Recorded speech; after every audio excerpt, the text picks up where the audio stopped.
Good evening विद्यार्थियों। अवनी राज science education channel पर आपका स्वागत है। विद्यार्थियों, रीड की एक सीरीज चल रही है जिसमें हम एनसीईआरटी आधारित जितने भी कंटेंट है जो रीड सिलेबस के अंदर है, साथ ही सेकेंड ग्रेड के अंदर भी कुछ सिलेबस के टॉपिक्स है वो अपन अध्ययन कर रहे हैं।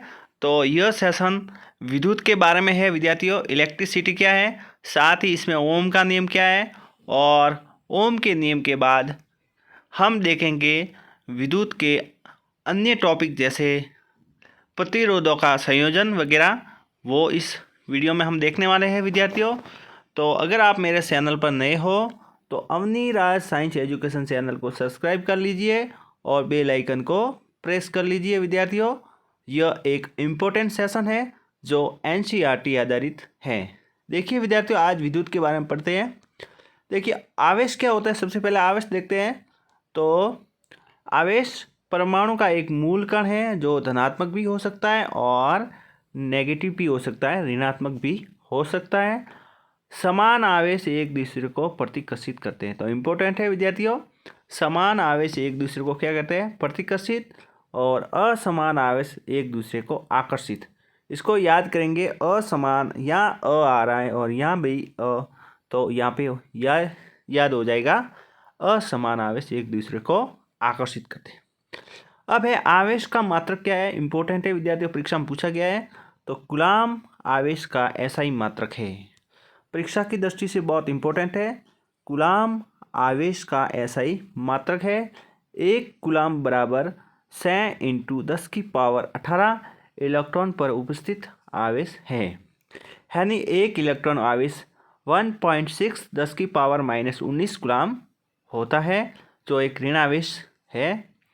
और आवेश का फॉर्मूला है Q बराबर NE, N है नंबर ऑफ संख्या, इलेक्ट्रॉन, Q है कुल आवेश, N है इलेक्ट्रॉन की संख्या, और E है इलेक्ट्रॉन पर आवेश।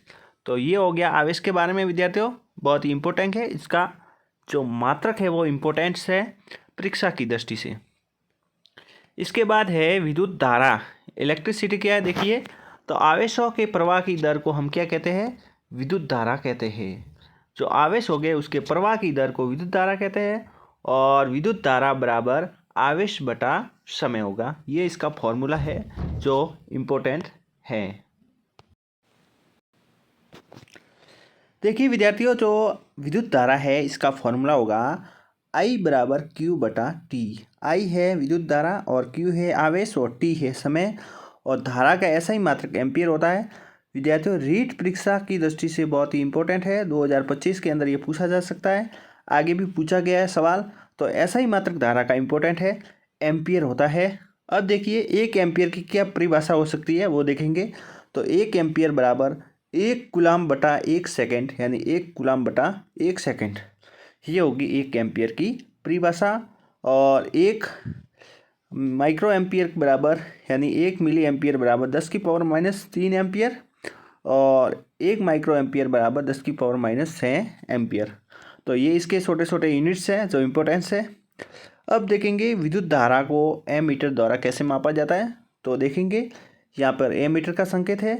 तो एमीटर द्वारा प्रतिरोध कम होता है और हमें इसे श्रेणी क्रम में जोड़ना पड़ता है। तो इम्पोर्टेंट है विद्यार्थियों, पूछा जा सकता है कि एमीटर को किस क्रम में जोड़ा जाता है, तो श्रेणी क्रम में। इसके बाद विद्युत धारा की दिशा इलेक्ट्रॉन की दिशा के प्रवाहित दिशा के विपरीत दिशा में मानी जाती है, क्योंकि जिस समय विद्युत की परिघटना सर्वप्रथम प्रक्षेपित किया था, इलेक्ट्रॉनों के बारे में कोई जानकारी नहीं थी, अतः विद्युत धारा का प्रवाह आवेशों के प्रवाह माना गया है। ठीक है विद्यार्थियों, इसके बाद विभवांतर क्या होता है, इसको V द्वारा प्रदर्शित किया जाता है। तो एकांक आवेश को एक बिंदु से दूसरे बिंदु तक ले जाने में किया गया कार्य क्या कहलाएगा, विभवांतर कहलाएगा। और विभवांतर बराबर Q बटा थीटा, यानी SI मात्रक इंपॉर्टेंट है विभवांतर का, वो होता है वोल्ट। क्या होता है, वोल्ट। और 1 वोल्ट बराबर 1 कूलाम आवेश ले जाने में 1 जूल कार्य होता है, वह विभवांतर 1 वोल्ट कहलाता है। यानी 1 वोल्ट बराबर 1 जूल कूलाम इनवर्स होगा। इसके बाद नेक्स्ट है विद्यार्थियों, वो है वोल्ट मीटर, जो इम्पोर्टेंट है। वोल्ट मीटर विभवांतर को मापने की युक्ति जिसका प्रतिरोध ज़्यादा होता है तथा हमेशा पार्श्व क्रम में जोड़ा जाता है। विद्यार्थियों दोनों ही इंपॉर्टेंट है। वोल्ट मीटर को पार्श्व क्रम में यानी श्रेणी क्रम में जोड़ा जा नहीं समांतर क्रम में जोड़ा जाता है विद्यार्थियों, जबकि एम मीटर को हम जोड़ते हैं किसमें, श्रेणी क्रम के अंदर जोड़ा जाता है। ये देखिए श्रेणी क्रम में, तो इम्पोर्टेंट है। एम मीटर को किस में जोड़ा जाता है, श्रेणी क्रम में, जबकि जो वोल्ट मीटर होता है इसको हमेशा पार्श्व क्रम जिसे हम समांतर क्रम भी कहते हैं। ठीक है विद्यार्थियों। इसके बाद वोल्ट मीटर का जो प्रतीक होता है ये होता है V प्लस माइनस। और अब सेल क्या है, सेल एक सरल युक्ति होती है जो विभवांतर को बनाए रखती है। विद्युत धारा हमेशा उच्च विभवांतर से निम्न विभवांतर की ओर प्रवाहित होती है। विद्यार्थियों विद्युत धारा होती है वो उच्च विभवांतर से निम्न विभवांतर की ओर प्रवाहित होती है। विद्युत परिचय के अंदर कुछ उपयोग होने वाले अवयव कौन कौन से यानी युक्तियाँ कौन कौन सी है और इसके चिन्ह किस प्रकार के है, जो सिंबल है वो इम्पोर्टेंट है। देखिए विद्युत सेल को इस प्रकार दर्शाया जाता है, यहाँ पर प्लस माइनस, और इसके बाद सेल को दो या दो से अधिक सेल लेंगे तो ये हो जाएगी बैटरी, हो जाएगी क्या हो जाएगी बैटरी, तो इस प्रकार दर्शाएंगे। उसके बाद अगर कुंजी है, अगर वो खुली है स्विच तो इस प्रकार दर्शाएंगे, और बंद कुंजी है तो यहाँ पर 20 के अंदर पॉइंट आएगा। ठीक है, और तार संधि इसके 20 के अंदर प्लस जैसे पॉइंट लगा हुआ होगा, ये तार है विद्यार्थियों, और इसके अंदर ऐसे करेंगे तो ये हो जाएगा तार संधि। इसके बाद क्रॉसिंग तार इस टाइप का होता है विद्यार्थियों, बल्ब इस टाइप का होगा, इसके बाद प्रतिरोधक इस टाइप का होगा। ठीक है विद्यार्थियों, तो ये कुछ युक्तियाँ हैं संबंधित जो इम्पोर्टेंट है, परीक्षा की दृष्टि से पूछी जा सकती है। परिवर्ती प्रतिरोध या धारा नियंत्रक इस प्रकार का होता है, जैसे यहाँ पे इस टाइप का होता है और बीच में तीर लगाया जाता है, तो ये परिवर्ती प्रतिरोध या फिर इस टाइप का होता है। और उसके बाद एमीटर के लिए ए प्लस माइनस और वोल्ट मीटर के लिए प्लस माइनस V। इसके बाद ओम का नियम इम्पोर्टेंट है, पिछली बार परीक्षा में पूछा गया है, सेकंड ग्रेड के अंदर भी इससे संबंधित एक सवाल जरूर आता है, तो यह बहुत ही इम्पोर्टेंट है, ध्यान से देखना आप। किसी विद्युत परिपथ में धारा धातु के तार के दो सिरों के बीच विभवांतर उसमें प्रवाहित होने वाली विद्युत धारा के समानुपाती होता है, परंतु तार का तापमान क्या होना चाहिए, समान है, यानी भौतिक अवस्था क्या होनी चाहिए, समान। V इंटू आर यानी V बराबर IR। R एक नियतांक है जिसे तार का प्रतिरोध कहते हैं। यहाँ पे देखिए ये विभवांतर और तारा के बीच में क्या है, एक सीधी रेखा में ग्राफ है। इसके बाद प्रतिरोध इंपॉर्टेंट है। रेजिस्टेंट क्या होता है, तो ये चालक का वह गुण है जिसके कारण प्रवाहित होने वाली धारा को विरोध करता है, यानी आवेशों के प्रवाह के जो विरोध करने वाले क्या कहते हैं, युक्ति को प्रतिरोध कहते हैं, यानी जो भी धारा होगी उसको कम करने का कार्य कौन करेगा, प्रतिरोध करेगा। और इसका मात्रक इंपॉर्टेंट है, ऐसा ही मात्रक ओम है प्रतिरोध का, 1 ओम बराबर 1 वोल्ट बटा एम्पियर। तो 1 ओम की परिभाषा क्या होगी कि 1 वोल्ट में प्रवाहित विद्युत धारा 1 एम्पियर के बराबर, ये 1 ओम की परिभाषा होगी। जब परिपथ में 1 एम्पियर विद्युत धारा प्रवाहित हो रही है तो विभवांतर 1 वोल्ट का प्रतिरोध 1 ओम कहलाता है। तो इम्पोर्टेंट है, 1 ओम की परिभाषा परीक्षा में पूछी जा सकती है। अब है धारा नियंत्रक क्या होता है, वो इम्पोर्टेंट है। तो धारा नियंत्रक यानी जो करंट कंट्रोलर क्या है, परिपथ में प्रतिरोध को परिवर्तित करने के लिए जिस युक्ति का उपयोग किया जाता है उसे धारा नियंत्रक कहते हैं। वे कारक जिन पर चालक का प्रतिरोध निर्भर करता है, तो इम्पोर्टेंट है, परीक्षा में पूछा गया है, सेकंड ग्रेड के अंदर भी पूछा गया है और रीट के अंदर भी। तो चालक का प्रतिरोध और लंबाई की समानुपाती होता है, मोस्ट है। अनुप्रस्थ काष्ठ के व्युत्क्रमानुपाती यानी अनुप्रस्थ काष्ठ होगा वो क्षेत्रफल के व्युत्क्रमानुपाती होगा, इंपॉर्टेंट है। ताप के समानुपाती होगा, यानी ताप बढ़ाने पर प्रतिरोध बढ़ेगा, लंबाई बढ़ाने पर प्रतिरोध बढ़ेगा। और पदार्थ की प्रकृति पर भी निर्भर करता है, कौन, चालक का प्रतिरोध, रेजिस्टेंट। इसके बाद विद्यार्थियों विद्युत प्रतिरोधकता क्या है, तो 1 मीटर भुजा वाले घन के विपरीत फलकों में से धारा गुजरने पर प्रतिरोध उत्पन्न होता है, इसे प्रतिरोधकता कहते हैं। ऐसा ही मात्रक ओम मीटर क्या होगा, यह इस प्रतिरोधकता का मात्रक है, तो इम्पोर्टेंट है, प्रतिरोधकता का मात्रक बताइए, ओम इंटू मीटर। प्रतिरोधकता चालक की लंबाई और अनुप्रस्थ काट के क्षेत्रफल के साथ नहीं बदलती है, परंतु तापमान के साथ परिवर्तित होती है। तो इम्पोर्टेंट है, प्रतिरोधकता चालक की लंबाई और अनुप्रस्थ काट के क्षेत्रफल के साथ नहीं बढ़ती है, परंतु तापमान के साथ परिवर्तित होती है। धातु और मिश्र धातुओं की प्रतिरोधकता 10⁻⁻8 से 10⁻6 ओम मीटर होती है। मिश्र धातुओं की प्रतिरोधकता उसकी अवयवी धातुओं से अपेक्षाकृत अधिक होती है। मिश्र धातुओं का उच्चतम ताप पर शीघ्र अपचयन यानी दहन नहीं होता, अतः इनका उपयोग तापन युक्तियों में किया जाता है। तो इम्पोर्टेंट है, जैसे तापन युक्तियाँ है, हीटर वगैरह है उसमें। नेक्स्ट है तांबा और एल्यूमिनियम का उपयोग विद्युत संचरण के लिए किया जाता है, क्योंकि इनकी प्रतिरोधकता क्या होती है, कम होती है। अब है प्रतिरोधों का संयोजन कैसे होता है, रेसिस्टेंट का। तो यह एक प्रकार का संयोजन है, वो श्रेणी क्रम संयोजन है जो इम्पोर्टेंट है। यहाँ पर हमने R1 R2 R3 तीन प्रतिरोध लिए और बीच में एमीटर लगा दिया और वोल्ट मीटर, ये है कुंजी और ये है बैटरी। जब दो या तीन प्रतिरोधकों को एक सिरे से दूसरे सिरे में मिलाकर जोड़ा जाता है तो संयोजन श्रेणी क्रम संयोजन कहलाएगा। और श्रेणी क्रम संयोजन का कुल प्रतिरोध कितना होगा, तो RS यानी कुल प्रतिरोध होगा RS बराबर R1 plus R2 plus R3। तो इम्पोर्टेंट है, पूछा जा सकता है कि श्रेणी क्रम में कुल प्रतिरोध का आंकिक सवाल भी पूछा जा सकता है। नेक्स्ट है प्रत्येक प्रतिरोध में एक समान धारा प्रवाहित होगी, यानी कुल विभवांतर व्यष्टिगत प्रतिरोधों के विभवांतर का योग होगा। जैसे देखिए यहाँ पर V बराबर V1 V2 V3 और V1 बराबर IR1, V2 बराबर IR2, V3 बराबर IR3। अब देखिए यहाँ पर V1 V2 V3 IR1 IR2 IR3, यहाँ पे हमने I कॉमन ले लिया और यहाँ पे V, तो V बराबर IR1, V बराबर I कॉमन आ गया विद्यार्थी यहाँ पे, और R1 plus R2 plus R3 और V1 प्लस V2 बराबर V। तो यहाँ पर IR बराबर I कोष्टक R1 plus R2 R3, तो ये हमारा प्रतिरोध हो गया श्रेणी क्रम R बराबर R1 R2 R3। इससे हम आंकिक प्रश्न हल कर सकते हैं और आ सकता है परीक्षा में। इसके बाद एकल तुल्य प्रतिरोध, व्यक्तिगत प्रतिरोध। एकल तुल्य प्रतिरोध सबसे बड़ा व्यक्तिगत प्रतिरोध से बड़ा होता है। नेक्स्ट है वो है पार्श्व क्रम या फिर समांतर क्रम। इम्पोर्टेंट है विद्यार्थियों, समांतर क्रम भी कह सकते हैं इसको, पार्श्व क्रम को समांतर। यहाँ पर देखिए जो धारा होगी वो अलग अलग होगी। प्रतिरोध देखिए R1 R2 R3 ये प्रतिरोध है, यहाँ पे मतलब प्रतिरोध समान होगा लेकिन जो धारा होगी वो I1 plus I2 plus I3 होगी। तो ये इसको देखेंगे क्या होगा, श्रेणी क्रम समांतर क्रम, समांतर क्रम में क्या होगा, इसको पार्श्व क्रम भी कहते हैं। तो पार्श्व क्रम में प्रत्येक प्रतिरोध के सिरों पर विभवांतर का उपयोग किया जाता है और विभवांतर के बराबर होता है कुल धारा प्रत्येक व्यष्टिगत प्रतिरोधकों में गुजरने वाली धाराओं के योग के बराबर होती है, यानी I बराबर I1 I2 I3।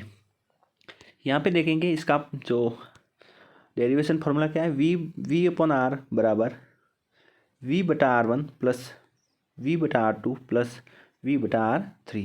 यहाँ से V से V कट जाएगा विद्यार्थियों, तो फिर ये हो गया 1 अपॉन R बराबर 1 upon R1 plus 1 upon R2 plus 1 upon R3। तो ये हो गया श्रेणी समांतर क्रम में, इंपॉर्टेंट है, इसको हम क्या कहते हैं, पार्श्व क्रम भी कहते हैं। तो दो नाम है, इंपॉर्टेंट है, पूछे जा सकते हैं। तो एकल तुल्य प्रतिरोध का व्युत्क्रम पृथक होता है और प्रतिरोधों के व्युत्क्रमों के योग के बराबर होता है। इसके बाद श्रेणी क्रम और उसकी दोनों की तुलना करेंगे, पार्श्व क्रम दोनों में क्या डिफरेंस है। तो श्रेणी क्रम और पार्श्व क्रम में यानी समांतर क्रम में तुलना, तो दोनों में डिफरेंस पूछा जा सकता है। श्रेणी क्रम संयोजन में जब एक अवयव खराब हो जाता है तो परिपथ टूट जाता है और कोई भी अवयव काम नहीं कर जाता है, ये श्रेणी क्रम की विशेषता है। और अलग अलग अवयवों में अलग अलग धारा पर जरूरत होती है, अतः यह गुण श्रेणी क्रम में उपयुक्त होता है, क्योंकि श्रेणी क्रम में धारा एक जैसी होती है। पार्श्व क्रम में संयोजन प्रतिरोध कम होता है। ठीक है विद्यार्थियों। इसके बाद विद्युत धारा का तापीय प्रभाव इंपॉर्टेंट है, परीक्षा में पूछा गया है पिछली बार रीट में कि विद्युत धारा के तापीय प्रभाव पर आधारित युक्ति कौन कौन सी है। तो यदि एक विद्युत परिपथ में विशुद्ध रूप से प्रतिरोध होता है तो ऊर्जा की पूर्ण रूप से ऊष्मा के रूप में क्षयित होता है, इसे विद्युत धारा का तापीय प्रभाव कहते हैं।